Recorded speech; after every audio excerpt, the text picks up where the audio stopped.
সাগরের নোনা জল ছেড়ে নদীর মিঠা পানিতে ছুটে আসছে ঝাঁকে ঝাঁকে ইলিশ। তার মধ্যে দেশের যে অন্যতম প্রধান অভয়াশ্রম সেটি হলো চাঁদপুরের পদ্মা মেঘনা। এই চাঁদপুরের পদ্মা মেঘনায় মা ইলিশ যেন ডিম ছাড়তে পারে তার জন্য পরিবেশ নির্বিঘ্ন করা হয়েছে। আইন শৃঙ্খলা রক্ষাকারী বাহিনীর পাশাপাশি বাংলাদেশের নৌবাহিনী কিন্তু চাঁদপুরের পদ্মা মেঘনায় টহল জোরদার করেছে। এই ধানসিঁড়ির যেই নৌবাহিনীর সদস্যরা আছেন তারা কিন্তু চাঁদপুরের পদ্মা মেঘনায় টহল দিচ্ছেন এবং তাদের যে commanding officer lieutenant commander Sajjad তিনি জানিয়েছেন যে এর আগে কিন্তু গাংচিল নামে আরেকটি জাহাজ ছিল যেটি এই চাঁদপুরের পদ্মা মেঘনায় টহল দিয়েছিল এবং সেই জাহাজটি যাওয়ার পরে কিন্তু গত 4 দিন ধরে কিন্তু তারা চাঁদপুরের পদ্মা মেঘনায় অবস্থান করছেন।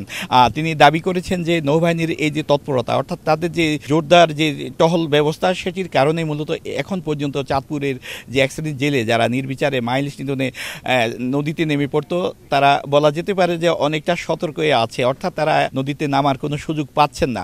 নৌবাহিনী এটি দাবি করছেন এবং নৌবাহিনী কর্মকর্তা বলেছেন এর মধ্যে কিন্তু তারা প্রায় 10 লক্ষ মিটার কারেন্ট জাল, তার সঙ্গে বেশ কিছু ইলিশ এবং কয়েকটি নৌকো তারা জব্দ করেছেন যেগুলো মৎস্য বিভাগ এবং প্রশাসনের কাছে তারা হস্তান্তর করেছেন।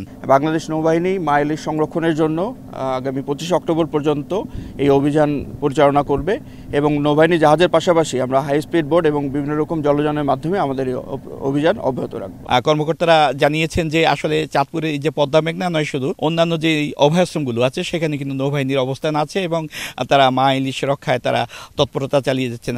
আরেকটি কথা জানিয়ে রাখি যে সেটি হলো যে গত কয়েকদিন আগে বাংলাদেশের বিমান বাহিনী কিন্তু আকাশপথে টহল দিয়েছে, অর্থাৎ চাঁদপুরের পদ্মা মেঘনার কোথাও যেন রাতের অন্ধকারে মা ইলিশ নিধন করতে না পারে সেই ব্যবস্থাটিও তারা কিন্তু জানার একটা প্রয়োজনীয়তা অনুভব করেছেন। এবং চাঁদপুর জেলা যিনি প্রশাসক আছেন মোহাম্মদ মহসিন উদ্দিন তিনি জানিয়েছেন যে এর মধ্যে চাঁদপুরের সরকারি তালিকাভুক্ত যে প্রায় 1.5 লক্ষ জেলে আছে তাদের যে খাদ্য প্রণোদনা সেটিও প্রায় চূড়ান্ত করা হয়েছে, অর্থাৎ তাদের মধ্যে যে চাল বিতরণ 25 কেজি হারে সেটিও তারা বিতরণ সম্পন্ন করেছেন। এই ছিল আমার কাছে চাঁদপুরে পদ্মা মেঘনায় বাংলাদেশ নৌবাহিনী টহলের সবশেষ। ফারুক আহমদ, সময় সংবাদ, চাঁদপুর।